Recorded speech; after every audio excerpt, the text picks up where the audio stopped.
ये जैसे जय माता दी आप सबको। कैसे हैं आप सब? उम्मीद करती हूँ आप सब अच्छे होंगे। आज का ब्लॉग स्टार्ट करते हैं। मैं और पीहू आगे हैं माता बगलामुखी माता जी के मंदिर में, जो है इनके स्कूल के पास ही। नमन को स्कूल छोड़ते ही मैं और पीहू आगे हैं यहाँ पे। हमारे पास टाइम था, सुबह 7:30 का टाइम है ये। तो ये नहर के किनारे ही मंदिर बना हुआ है, बड़ा ही प्यारा सा और खूबसूरत सा मंदिर है। ये पीछे इसके नहर है और यहाँ की ठंडी ठंडी हवा जो आ रही थी, बड़ा मज़ा आ रहा था। और पीहू यहाँ पे प्रसाद खा रही थी, जो उसको प्रसाद मिला था यहाँ पे। और पीहू कह रही थी मम्मा थोड़ी देर रुकते हैं यहाँ पे। ये मंदिर की थोड़ी बैक साइड है, अंदर जाके वहाँ पे ये थोड़ा सा ये हवन कुंड बना हुआ है, पीपल का पेड़ है यहाँ पे। और ये साईं बाबा जी की मूर्ति है। यहाँ पे पीहू ने माथा वगैरह टेका, तो यहाँ थोड़ी देर रुकी मैं, क्योंकि पीहू कह रही थी इसको एक्चुअली मिल गए थे यहाँ पे खरगोश के छोटे छोटे बच्चे। तो ये यहाँ पे एक दिन पहले यहाँ पे आई थी, तो इसने देखे थे, तब इसने उनको उठाया भी था। तो आज फिर से कहने लगी मम्मा खरगोश के बच्चे देखने हैं। तो यहाँ पे ये देखिए कितने प्यारे प्यारे से वाइट कलर के कितने प्यारे लग रहे हैं। तो आज मैंने इनको कहा नहीं, पीहू को कहा इसको उठाएंगे नहीं, तो इनको ऐसे ही रहने दो, ये तंग पड़ते हैं ऐसे। तो यहाँ से फिर हम पीहू तो यहाँ से हटने का नाम ही नहीं ले रही थी।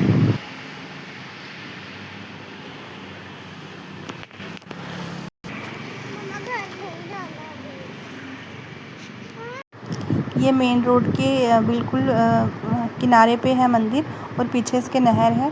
तो आप देख सकते हैं यहाँ पे नेशनल हाईवे भी बना हुआ है ऊपर वाली साइड। और पीहू यहाँ पे प्रसाद खाने आती है।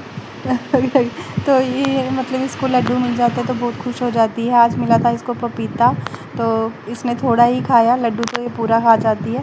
फिर हम आगे नहर वाली साइड थोड़ा आगे चल के अपने घर वाली साइड, थोड़ी नहर यहाँ पे नहर है इस साइड, तो यहाँ पे रुक गए। यहाँ पे थोड़ी देर हम रुके थे और थोड़ा टहले यहाँ पे। पीहू को भी मैं कह रही थी कि सैर कर ले यहाँ पे। और गर्मी हो रही थी क्योंकि अब 7:45 का टाइम हो रहा था, तो मैं इसको कह रही थी घर चलते हैं। सुबह सुबह ही बहुत गर्मी हो रही थी, ऐसे उमस पड़ रही थी और पसीना तो बहुत आ रहा था, इसलिए मैं पीहू को कह रही थी चलते हैं। यहाँ पीहू मेरी वीडियो बना रही थी, कहती मम्मा आप, इसको पता है कि अगर मैं यहाँ पे मतलब ये मुझे ऐसे रोक रही थी कि मम्मा आपकी वीडियो बनाती हूँ तो घर नहीं जाएंगे। लेकिन फिर मैंने कहा नहीं, घर जाना है। इसने भी फ़ोटो खिंचवाए, कहती मेरा भी फ़ोटो खींचो। यहाँ पे क्लिक किया हमने फ़ोटो। तो ये थोड़ा सा टाइम था हमारे पास जो हमने साथ में स्पेंड किया। और फिर यहाँ पे मैंने स्कूटी चलाई, थोड़ी सी वो वीडियो बनाई है। तो रोड देख ही सकते हैं आप, कितने अच्छे रोड हैं हमारे। तो आपको दिख रहा है यहाँ पे ऐसे स्विमिंग पूल बना हुआ है, तो क्या कहें इसके बारे में। तो फिर मैं यहाँ से भी हम चल पड़े और अब जा रहे हैं हम पार्क वाली साइड, जो हमारे घर के पास ही पार्क है।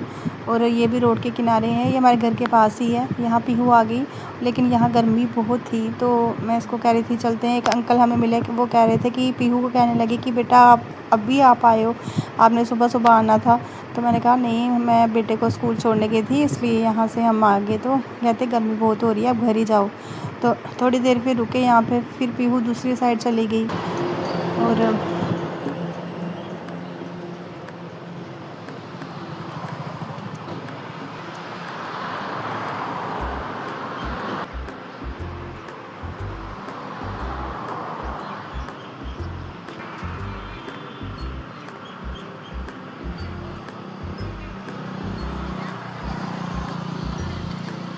और मैंने भी थोड़ा नेचर में टाइम स्पेंड किया। चिड़ियों की आवाज़ आपको आ रही होगी। और यहाँ पे फिर मैं बिना चप्पल के यहाँ पे टहलने लगी। ओस पड़ी हुई थी और आपको दिखाती हूँ प्यारे प्यारे पिंक कलर के फूल, जो मेरे दुपट्टे से पूरे मैच हो रहे थे। इतने प्यारे फूल लगे हैं, इतना खूबसूरत है ये पार्क। लेकिन इसकी एक जो मैं आपको एक साइड वो भी दिखाती हूँ, जो लोग यहाँ पे इतनी गंदगी डाल के चले जाते हैं, जो भी यहाँ पे आते हैं खाते हैं पीते हैं, और जो प्लास्टिक वगैरह है जितना भी कचरा यहाँ पे फेंक के चले जाते हैं। यहाँ पे डस्टबिन लगाए हुए हैं, लेकिन लोग डस्टबिन का यूज़ पता नहीं क्यों नहीं करते हैं। मैंने क्या किया, इन बॉटल्स को इकट्ठा करके एक साइड रखा, तो वहाँ पे एक लड़का आ रहा था जो कूड़ा उठा रहा था, तो उसने जो प्लास्टिक की बॉटल थी सारी उठा ली। तो मैं तो कहती हूँ स्ट्रिक्ट एक्शन लेना चाहिए ऐसे लोगों के साथ। और सबसे यही कहूँगी कि आप कहीं भी जाते हैं, पब्लिक पार्क में जाते हैं, रोड पे चल रहे हैं, कुछ खाते हो पीते हो, तो प्लीज़ डस्टबिन अगर आपके आसपास है तो डस्टबिन का यूज़ करें। ऐसे कूड़ा मत फेंकें। अपने देश को, अपनी सोसाइटी को साफ़ सुथरा बनाएं, ताकि हमारी सोसाइटी है एक जो है वो साफ़ सुथरी नज़र आए। जैसे हम अपने घर को साफ़ रखते हैं, वैसे ही अपने आसपास को भी साफ़ रखना हमारी ज़िम्मेदारी है। तो प्लीज़ ऐसा मत करें।